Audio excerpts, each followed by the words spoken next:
So we're not going to do any funny voices? Nah. Okay, good idea. Yeah. So, hi, I'm Mitch. And I'm Davey. And we are the Bargain Bin Gamers. Yes.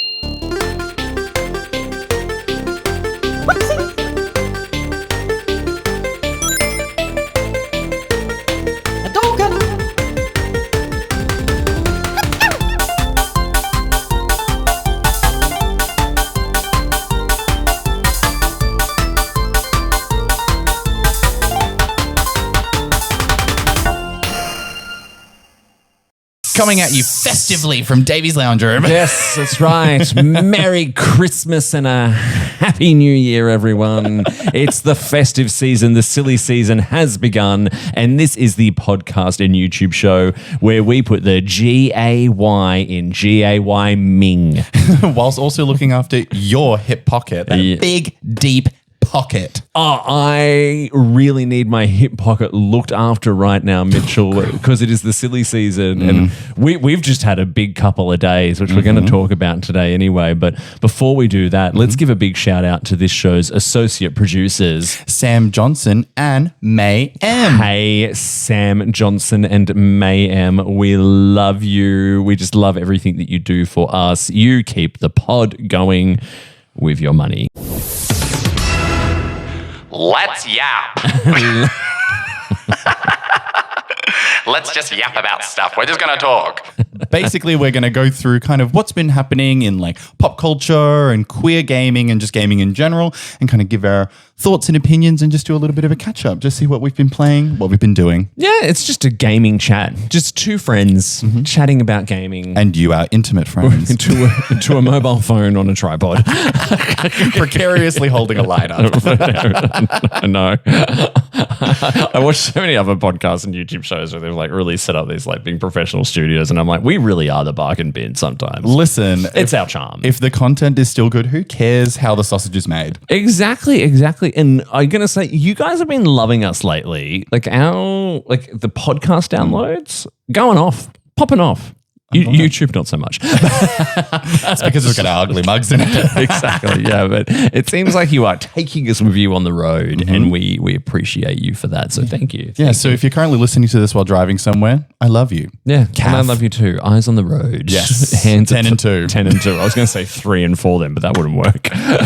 Hands at 6 and 7. So, stuff to yap about. Games that we've been playing in recent times. Have you played anything other than Pokemon? Okay, listen, I'm bad. Everyone knows, everyone who's listening to me on the highway or going to work or whatever knows that I play a lot of Pokemon. So I'm going to try and keep the Pokemon section quite small. I've obviously been playing a lot of Pokemon Legends EA. I've been getting my Pokemon up to level 100. I've been hunting all the Pokemon, trying to get the Pokedex and everything. I have been, quick shout out to, not friend of the pod yet, but I'd love them to be, Nemo66, who made Emerald Sea Glass, which we discussed on a previous episode. They've just released a new game that I've been playing called Pokemon Lazarus. Very good. Go and download it. It's free right now. Have you? Oh, so you've actually been playing it? I've been playing it a lot, yeah. So it takes place in like an original region. I believe it's inspired by Greece. Oh, possibly open to interpretation. People are saying like lots of Greek words, so I'm just assuming. It's really good. It's got that old school charm of like the Pokemon Crystal vibes, but it's got all the new Pokemon. The gym leaders are all very cool. And yeah, it's just very charming. But so it's a ROM hack of an existing Pokemon game. Yeah, so it's a ROM hack of Pokemon Emerald. Emerald, you just said that. Yeah, but they've changed it like completely. Like it's a completely different game, and it's got the beautiful visuals. So I highly recommend to any of our listeners and watchers, go and support it. Go give them some money for it. It's a labor of love, and it's for free. I really recommend it. Yep. And what labor is better than laboring over love? Labor for money, I would say. His podcast is a labor of love. Yes. Thank you, Sam and May. Thank you, Sam and May. And any other future executive producers that may or may not be listening. What about you, Davey? What have you paid for our Adobe Creative subscription this morning? So it came out of my credit card. Thank you. Well, I've been doing a lot of gaming because there's been a lot going on in the gaming world. There's always lots of releases in the lead up to Christmas, which is really, really cool. So look, strap jump in because I've done a few.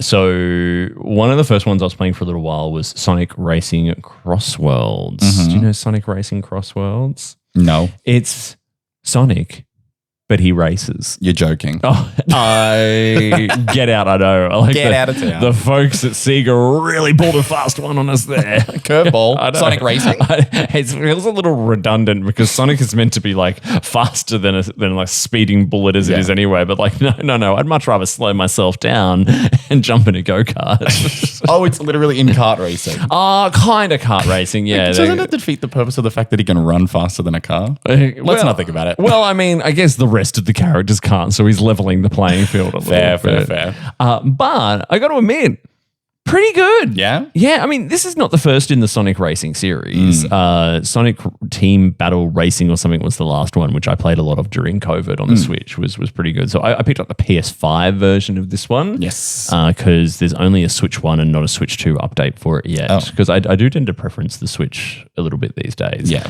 But it certainly gives Mario Kart World a run for its money because, like, I mean, visually speaking, it looks incredible. Really? It's it's really fun to play. But I will say that the area I don't think it gives enough of a, I guess, competitor to Mario Kart 4 is just in terms of just the general karting and driving mechanics themselves.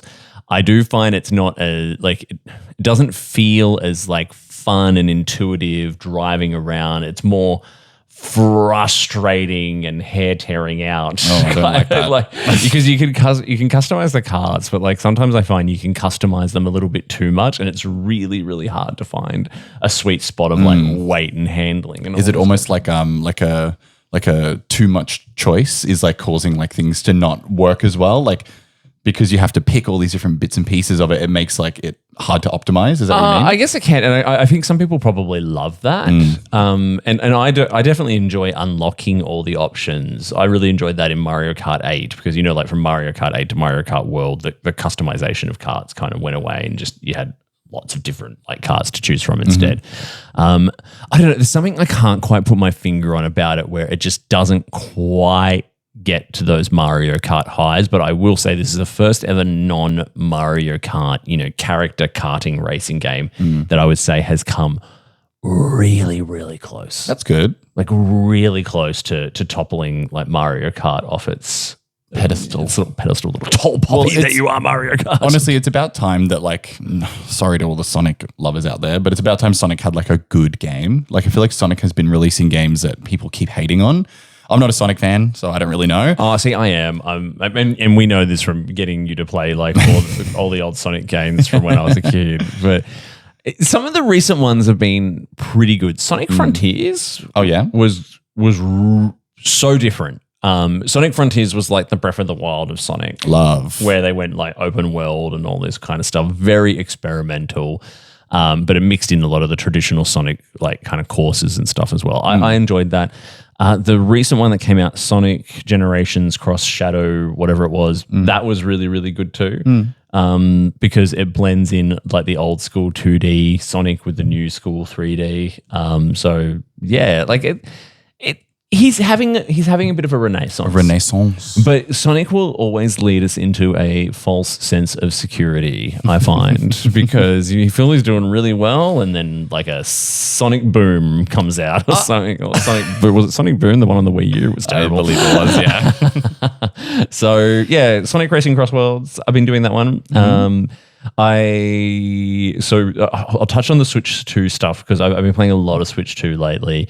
But I'm going to touch on some other stuff first. So I very randomly downloaded, I think it was like free, or actually no, I downloaded it years ago. And I played through it on the Cup Day long weekend. That's it's the long weekend we have in Melbourne for a horse race, but the horses race is actually on the Tuesday and everyone just takes the Monday off and has four days off. But anyway, tangent. Resident Evil 8. Yes. Village. Love that game, by the way. I played it from start to finish over those 4 days. Very good. You did finish it, yeah? I did finish it. Love. So good. Probably not as hard as, say, like Resident Evil 7 was. Yeah, and it's a bit less I think we discussed it off the pod, but I think it's also a bit less intimate than Res 7 was. Res 7 was very claustrophobic. It was kind of like it was just you and the family, whereas this, it's a bit more like action horror.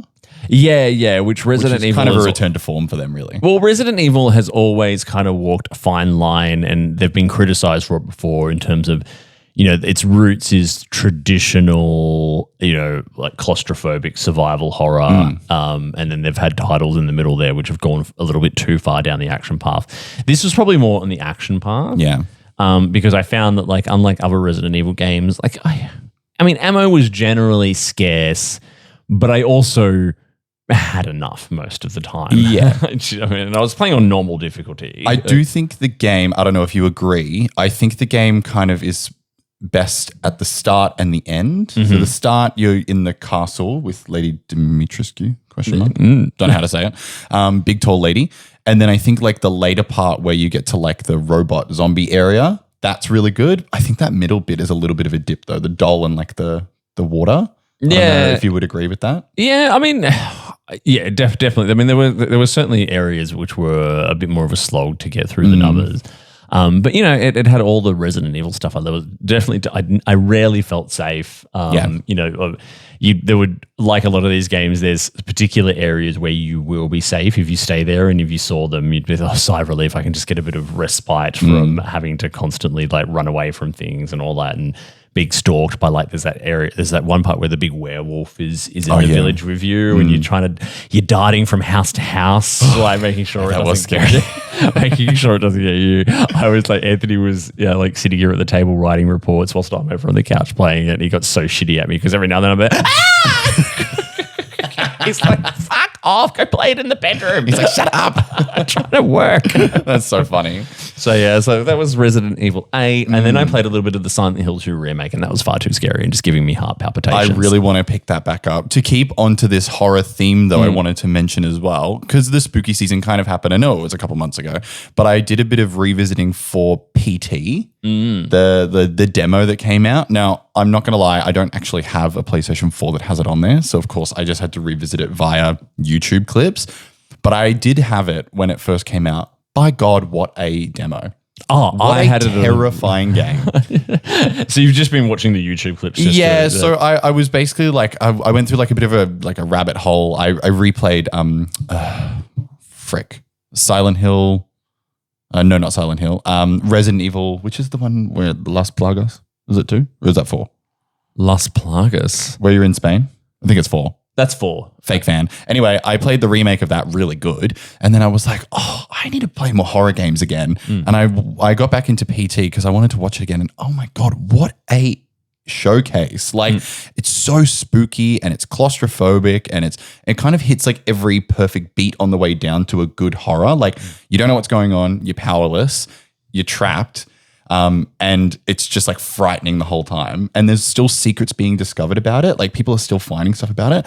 I'm just so sad that it didn't become anything. Or because of like a corporate thing as well. Like if it was an artistic thing, sure. But because it was like some corporate issue, they just never released it. It's one of the great gaming tragedies. Well, I think that's why it's on such a pedestal though, because it never was. I feel like if the game came out, it might not have such like reverence, but because we never got it, people are so obsessed with it. Because who was behind that? It was Kojima and Guillermo del Toro. That's right. Yes, because you saw Norman Reedus at the end. Because he was the main character. But then Kojima went on to make Death Stranding with Norman Reedus anyway. Right. That's why I'm sad, because not to hate on Death Stranding, I didn't really love that game. I've never played it. It's like, I feel like it's like a delivery mail game with horror themes, which honestly, being a postman is kind of scary enough. Apparently the sequel's quite good. I've heard it's up for Game of the Year. Oh, there you go. But it's still not PT, and like the mystery part of PT as well. Like you have to like unlock riddles and things like that while you're constantly being stalked, and there's like this horrible story, and there's like a baby fetus and all this. It's it's very like visceral. The game is very visceral, and I was like, wow, what a moment.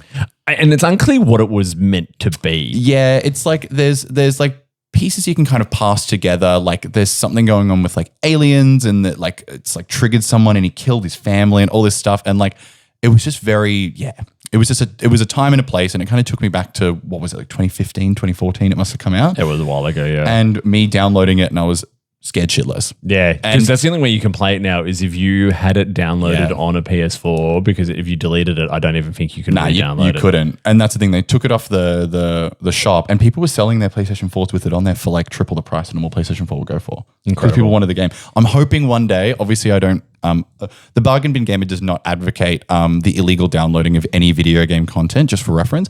I do hope one day it does get a port though. If anyone is listening, please, I will not give you money because that's illegal, but please port it. I really want to play it. So, and then the only other thing that I've been really playing, I kind of dipped my toe into it. I haven't really played through the whole thing, was not to swing from horror to something else, was I was playing Hyrule Warriors, Age of Imprisonment. I have been playing that too. Yeah, tell me about it. Do you like it? Yeah. Well, I've played all of the Hyrule Warriors games up until now. I even had the one that was on the Wii U, which I think got ported over to the Switch at some point, the original one. And yeah, do you know what? Like, I enjoy these games for being the mindless button mashing passes of time. There's a particular Japanese word for this style of game, and it's escaping, because in all of the reviews, like I just knew them as like a Dynasty Warrior style game. yes, I mean it's from the same developers. Yeah. But there's a particular word for it. It's this Japanese word that like all the American reviewers are using on their YouTube channels to make themselves sound really cultured. But anyway, we do our research here on the Bargain Bin Gamer. We know what's going on. We're not trying to pretend.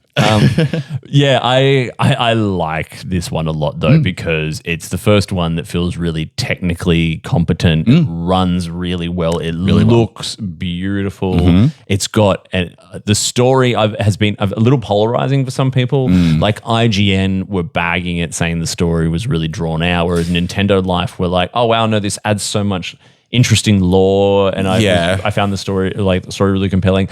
I tend to agree more with Nintendo Life. I've been disagreeing a lot with IGN lately on these things. So do most people in their comments, it would seem. But anyway, love you, IGN. Well, the thing is, I actually agree with a lot of the things you just said. Like, I think the game looks beautiful. I wasn't expecting it to look really fantastic. A little bit of backstory. I don't play a lot of Dynasty Warriors. However, I do play a lot of Pirate Warriors, the One Piece version of this, like the One Piece skin. And that's not the most gorgeous game, nor does it really have much of a story. It's more just so you can play as your favorite characters. This had a pretty good story. It kind of filled in the gap between what happened with Zelda when Tears of the Kingdom started, XYZ. It fleshed out Rauru a little bit more, which I think was really, really missing from Tears of the Kingdom. I found him very, very boring in that game for how integral he was. I actually like him in this game. And yeah, I was kind of shocked at how well it ran. I know these games, because they have so many things rendered on screen at once. You know, there's 20, 50, 70 bloody enemies on the screen at once. Like, there is a slight dip. And I've been seeing some discourse about that. By God, people need to fucking get over. I'm so sorry. If this is something that you care about, obviously it's totally up to you. There are people that I've been watching and they've had like the FPS, like the 60 frames like running on, and it like lightly dips at like unacceptable for a AAA game. And I'm like, it's a very good game and you do not even notice. Yeah, I mean, a lot of people do those benchmark tests these days. And I mean, I do love watching Digital Foundry, because they do really, really cool analysis of the technical performances of these games. But yes, there are some people who literally just go like, all right, no, they're lying to you about the frame rate because there's the occasional stutter or something like that. But you know, to the most people will not notice it. It's just much of a muchness at this point. I think it's just complaining at nothing. Like, you've got a pretty well-polished game that looks great, runs really well, has a good story. It's got all your favorite characters in it. It expands on the lore. Not that the Zelda lore is particularly easy to follow. I don't know. I think people just love to complain. Well, I mean, Nintendo famously announced that, like, no, this is canon. Yeah. Right. So the last one wasn't really, like, it was very contradictory to other parts of the story. So they were very, very adamant that no, we consider Age of Imprisonment canon. I find gameplay-wise, I've never really kind of got through a Hyrule Warriors game all the way to the end, because it does tend to get a bit repetitive. That's the thing. I think the luster wears off with these games pretty quick. As I mentioned with the One Piece one, the reason it's so good is because you can play pretty much any character through the maps. So it gives a lot of replayability, and it allows you to kind of play as your favorites and have all these different movesets. Correct me if I'm wrong. I didn't play through this one too far, but each mission you only have a select few people that can play that because obviously it's a story driven. So it probably would make it a little bit harder to finish because you're kind of playing the same people kind of over and over. Yeah, and I sat down. I was determined to finish this one, but then other things started to creep into my list. Well, actually, the game that probably distracted me from it was, and I'm going to get to the other Switch 2 games that I've been playing in a second, but was Arc Raiders. Oh, forgot about downloading that. I promise I will. I got a little unhealthily obsessed with this for about 2 weeks, and the only reason why I probably dropped out of it was because you didn't download it and I didn't have any friends to play it with, because I was like, okay, this would be amazing. I played it with Sam actually once, and that was actually really good fun. But I've never played any of these PvP, VE, or whatever they call them. It's an extraction shooter. You're in this world where AI has taken over everything, and the surface is all decimated, and humans all live underground in a city, and you do these missions to the surface, different areas that are different levels of difficulty, and you're basically in a world where lots of other players are all running around, either teamed up or solo or whatever it may be, and you go on different missions, and basically you're just trying to survive from the AI little hovery jet, what do you call them? Drones. There we go. The little drones that are flying around, which are fucking hard, and they scream like a baby at you for some reason when you they do. Very weird. That's how you know they've spotted you, because you hear Is it just Anthony coming home? Or am I being spotted by a drone? I know. I heard the drone the first time. I'm like, what's wrong? I'm like, oh, he's Love you, Anthony. I know you're not listening. It makes more sense if you know the fact that Anthony always screams like that. But I found the gameplay loop in it so addictive. What does really suck about it is that you can spend so much time building up an amazing loadout for your character, and one mistake or one other human player in that round who decides to be a little CUNT, and it's all gone. Really? Yes. That's a bit punishing. Because it literally, so the reason why I got it is because I've seen these games before, I think like Day Armor and Daisy or whatever, where everyone basically says like all the other players are just fuckwits and they will shoot you on sight. But then I saw in a lot of the reviews for Arc Raiders that other players in the game were actually, the community was really good. And for the most part, people were just kind of helping each other, and you run by, you turn your mic on and go, friendly, friendly, friendly. Although I did have a couple people run up to me and go, friendly, and then shoot me in the face. I even had, oh my God, I was fucking screaming at this guy. Like I was, because if you play solo, you tend to go into a map where only other people are playing solo. You have a team of 2, then you'll generally go into you'll be matched up with other teams of 2, all that kind of stuff. But if you play solo people are usually just vibing, right? They're just collecting their loot, finishing a mission. Everyone might gather up and help take down one of the big like baddies, one of the big robots. And I was doing that with this guy. Like we just met each other inside one of the buildings in the damn map, and we took down a couple of these big spidery things that kind of leap at you out of nowhere. But like we took it down. We helped each other out, got the loot we needed. Got back to the extraction site, called the extractor, and then you've got to hide for a little bit because the sound of the extractor will bring like the drones. Oh, yeah. And then he just shot me.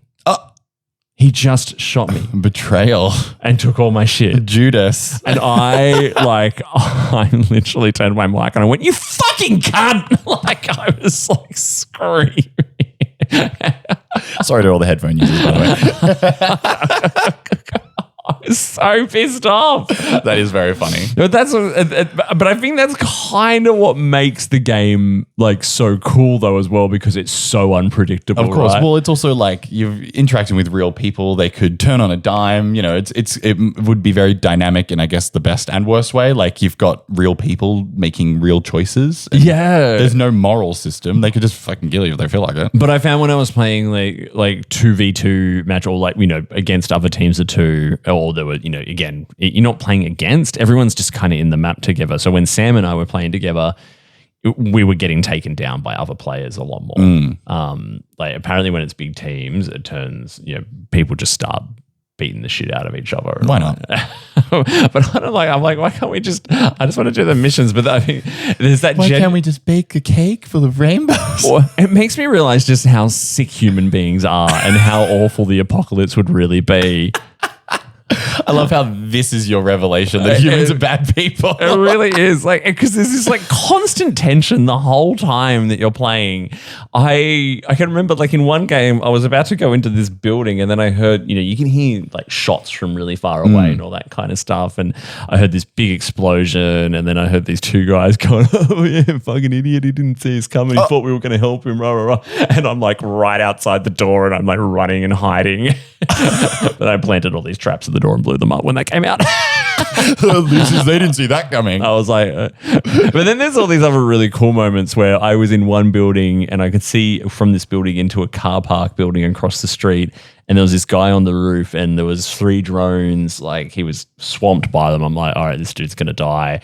And so I had a sniper rifle. I managed to take the drones out, and because you can chat within distance, so you can hear people within right. All I just heard was, thanks, mate, whoever that was. And I'm like, you're right. And just went back to what I was doing. That's and I so was funny. Like, that's a really cool moment, though. That's a very unique gaming experience. Yeah. Especially these days, I feel like there's a lot less, I don't know, maybe I'm just whinging about nothing, but like, I feel like games are a lot less connected now. Like, you play Mario Kart World, for example. Obviously, it's a Nintendo, so they don't want you to be able to talk to each other, but you can select 6 voice things to say at a game. I can't really communicate with anyone, and like there's no real way to like chat, and like even Marvel Rivals is just like a cesspool anyway. I wouldn't want to talk to a single player. No one really chats in those games. But the thing is that like that is different because people are communicating. It's going to have to. It's a community game, so it makes sense. So yeah, that would be a very interesting experience. I promise I will purchase it and I will play it. Well, I think that's probably why I dropped off, because I was really, really wanting friends to play with. I was even in that Discord we're in with the Melbourne Gaymers and all their mates.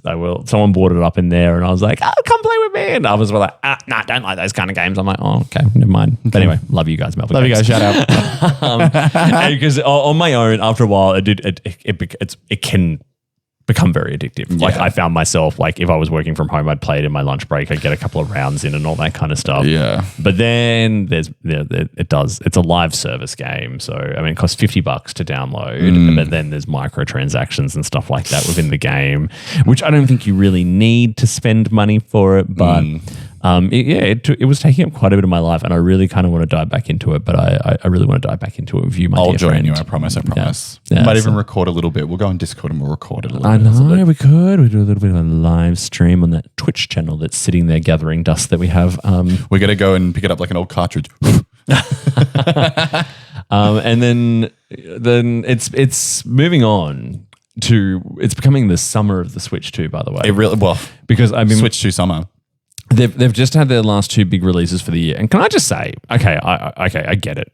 I'm a big Switch fan, right? We all know that by now. But the Switch 2 is having a really strong first year. Sure is. Like PlayStation 5, take notes. The games that they've been releasing, the technical achievements in all the cross-platform games that have been coming out have just been incredible. And I've picked up the last 2 games that have been released, being Kirby Air Riders, and this week I also picked up Metroid Prime 4 Beyond. Which you got to play a little bit at PAX if you want to go and have a look at our YouTube shorts you've ever seen play. So I'll start with Kirby Air Riders, and I'm going to make you have a game of this with me after we finish doing the pod, by the way, because again, this is a game which is better played with friends. Yeah.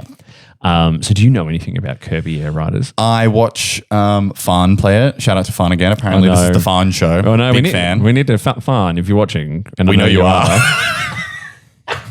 Please, come on the show. Oh my God, we love you. We love you. So love watching Farn do it because they'll do like the girly pop. Like, is it girly pop or not? Like, is it like queer enough? Love that shit. And I also watch Andrew JRT, who's a very funny streamer as well. He's been playing it. Very good too. It looks completely different than what I thought, because I thought it was just going to be a Mario Kart ripoff, but it's very much not. No, it's not. And so do you know the history of it? I know the vague history. You kind of gave me like a brief rundown where it was like an original game that came out and it kind of wasn't very good, but it got a bit of a cult following. And then they announced that they were going to redo it, and everyone's kind of been like really hyped for it. It was on the GameCube. And it was this very weird spin-off from HAL Labs. And you could only really play as Kirby, and you only had like the one, like they call them machines to ride on, Right. But it had this really cool mode called City Trial mode that everyone was really addicted to for multiplayer, and that basically you're in this city map and you got to kind of like, you know, run around, battle, you collect all these things to power up, and then you go into like you get like 5 minutes to power your machine up as much as you can. You could kill other people and take their stuff. Kill them. Or you just kind of knock them out. But then eventually you get to this point where you then, after the 5 minutes is up, you go into some final match with however much you've managed to power up your ride, and then then the winner is decided there in like a sudden death kind of thing, which is really cool. I've been playing a lot of that online, really, really fun. But again, it's meant to be played with other people. But it is fun. It is really entertaining. I played through the single player mode. There's like a little story mode that was really good. It is a little hard to get used to it because you go into it thinking it's going to be a kart racer, but it's not. The mechanics are. It's so worth doing the tutorial. From what I've seen, it does have obviously kart racing. There's only one aspects. button. Yeah, but the thing is that you've got the one button and then you have like a special. Yeah, and everyone's got their own. And time. it's Kirby, so you can suck up. Like there's other things on the track, and you can suck them up and take their abilities. Love. Which is really cool. So, you know, you can get like, you know, instead of like item boxes, you take abilities of other characters on the track, which is really, really fun. Love that. And there's all these like different challenge kind of modes you can do, defeat this rival. You know, there's a mode that's very similar to like Knockout Tour and Mario Kart, where it's like, you know, get to this checkpoint and be under this position, blah, blah, blah. A fair amount of people playing online, which is good. I have found the online experience a little inconsistent. Like, for example, because there's a lot of different mode types, and they all have an online option. Not everyone's playing every option. Right. So, like, there's this top-down kind of isometric kind of mode, which is a little gimmicky, but no one's ever playing that online.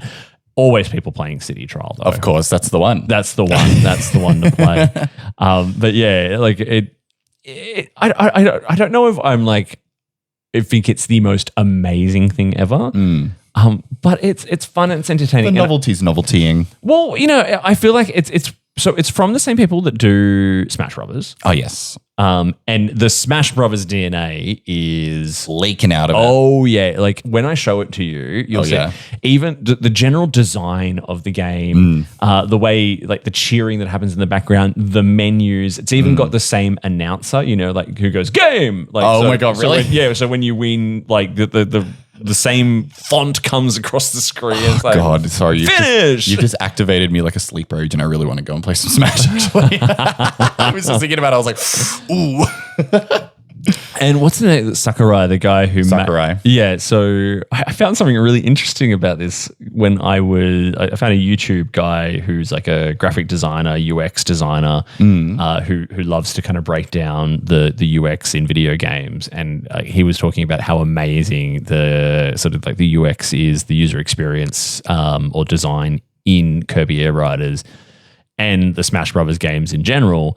And it turns out it's his wife. What? Or partner designs all of them. Oh, wait, I think I have heard that. Yeah. Yeah. So, like, and she's been doing it since Smash Brothers. She's always been, like, created and when you think about it, they are very, like, the way they're designed is very, very unique. Yes. I do agree. It's not like, you know, menu. Like, you kind of always get, like, this table of things to choose from and things fan out and you can go in deeper and all that kind of stuff. And it can seem confusing at first, but becomes quite intuitive as you like. It just feels quite natural. Yes.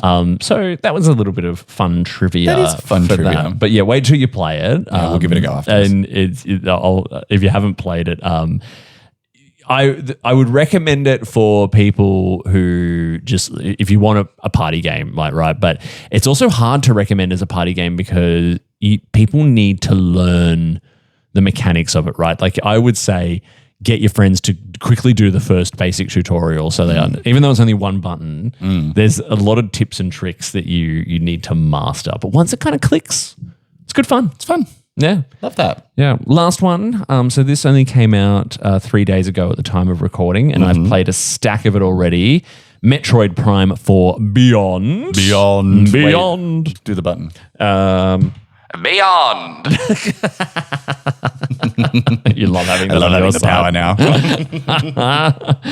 now. So Metroid Prime fans rejoice. Celebrate. It's been over a decade since Metroid Prime 3 Corruption on the Wii. And it's been 8 years since Metroid Prime 4 was announced as being in development. Quite the tumultuous development cycle. Gone through 2 different consoles since. Yes. And so you're not really a Metroid player, are you? I know Samus from Smash Bros. So, Yeah, fair enough. I know the general premise. I know the general lore. It was never really my thing. I'm not the biggest. How do I word this in a way that doesn't make me seem out of touch? I'm not really good at like space horror, which I know it kind of is. It's like space horror action, isn't it? Like sci-fi. It's kind of like Alien, but like for kids. Yeah, well, the original Metroid on the NES was inspired by the Alien films. Makes sense. Yeah. So I'm the only real in-space horror game that I've really liked is Dead Space because that was fucking terrifying. I'm just not a big fan of like the whole like ship going through alien goop. Like it's just not really my vibe. So it never drew me in. And also, correct me if I'm wrong though, what game consoles did they come out on? Because I only had the Wii. They're always Nintendo consoles. Yeah, I only had the Wii. That was it. So, well, Prime 3 was a Wii game. yeah.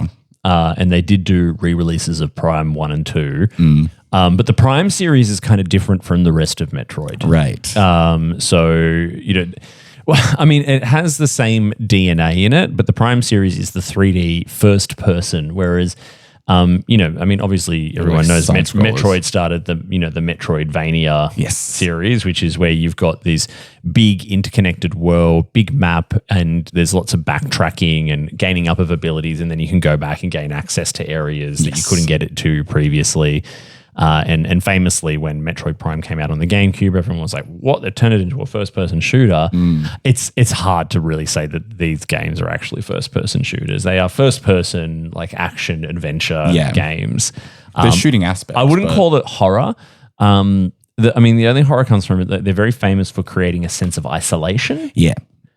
Which people have criticized Prime for not having that sense because there's these little human companions who pop up every now and then and talk to you a lot. And they are not great, but I also find that they don't distract too much. So they're there for a little bit and then they might occasionally radio you after you've rescued them and helped them out. I'm actually really loving this one. I've not played all of the Prime games. I played the first one. I skipped Prime 2. I did play Corruption on the Wii, which was really, really good. I'm actually finding this is probably my favorite of them. I know a lot of people think that the original is just, it cannot be beaten. The way I have described this, and I'm only probably, a couple of hours into it at this point, it actually reminds me, like the progression of it reminds me of like the Zelda games pre-Breath of the Wild. Like a Twilight Princess? Yeah, like a Twilight Princess or an Ocarina of Time, all that kind of stuff where you visit, there's these different realms that you visit and you get a different ability in each realm. Oh, yes. And then you can go back and do other stuff and all that. Save someone or do something. Yeah, which I think has been a bit of a design methodology that's kind of been a bit of a crossover between, the Zelda games and the Metroid games. Yeah. But it looks fucking gorgeous. Yeah, well, when you played the demo and I filmed you, it looked really good. I have to ask though, have you used the mouse down? No, because where I sit over there on the couch, you wouldn't really have anywhere to it's put not going to work. Although the not with the mouse, but having the 2 Joy-Cons and gyro. Oh yeah, that's actually quite good because the precision you get from the gyro, which is what you did in the Wii version as well, is actually, it works really well and it actually feels quite natural and normal because there's a lot of like puzzle solving which might involve like latching onto something there and latching onto something here. I haven't tried, there's 2 performance modes. One is 1080p at 120 frames per second, or there's 4K at 60 frames per second. It's 4K all the way for me. Like, I don't know. I don't really feel I need 120 frames per second. 60 frames per second is perfectly serviceable. One thing I will say is, as beautiful as it looks, I mean, obviously it still doesn't stack up to what, like a big PS5 title and all that. But one thing that they've been saying all over the internet, which I do tend to agree with, is that retro studios show that a solid art direction trumps photorealistic graphics any day. Yeah, they always have. Everyone knows that. Yeah. People are just so obsessed with perfect rendering and things like that. Not to tangent, and I'll let you continue, but there was... All right, Kanye. I'm going to let you finish, but I did see some discourse around, I think we've spoken about this off the pod, about the game Ghost of... Yotai or something? Yeah. Someone on Twitter, God, what a cesspool, was complaining about, it's a AAA game and this person rolls in the water and they're not even wet. And I was like, you're playing games for the wrong reason. Shut up. And I think what you've just said is really a salient point at the moment, because we're getting so photorealistic with games. It's almost like ruining gaming. Like it's becoming a problem because everyone's making like graphics and fidelity and all these things like important. But I think a good art style and good art direction will always trump it. Take, for example, Breath of the Wild. That game came out 10 years ago, 11 years ago. It's still gorgeous and beautiful to look at. And it's rough and it's not perfect, but it's got its beautiful charm. And I'm assuming that's what you're meaning, because this game that you've got, it might not be photorealistic, thank God. I'm sure some of those aliens would be hideous, but it's got an art style all its own, and so it lends itself to looking gorgeous. Oh, it's beautiful. And apparently it runs quite well on the original Switch too. It's just lower resolution. But my final point on it, because again, I'd actually love to do a full review once I finish it, or even just a small video on that. But this is a game that was largely developed on the Switch 1. Makes sense. And has been in development hell for how long? Has been upscaled, and made to look gorgeous for the Switch 2, right? And so we're still getting a lot of games on the Switch 2 now, which started their life as Switch 1 games, right? So I don't know if it, and as gorgeous as it looks, I feel like maybe it's not pushing the full potential of the Switch 2 just yet, especially when we're seeing like Assassin's Creed Shadows has just come out on the Switch 2 and everything that we've talked about playing before, Cyberpunk on it. I loved Cyberpunk on it. Star Wars Outlaws is really good too. But, final thought is it is the best looking first party Nintendo game you have ever seen. Love that. Ever seen. And it's a lot of fun to play. I highly recommend. Love that. Get out there, everyone. Yeah. So that's what we've been playing. Wow, that took a long time. Yeah. If you're still with us, and thank you. If you're asleep within the background, have a good sleep, by the way.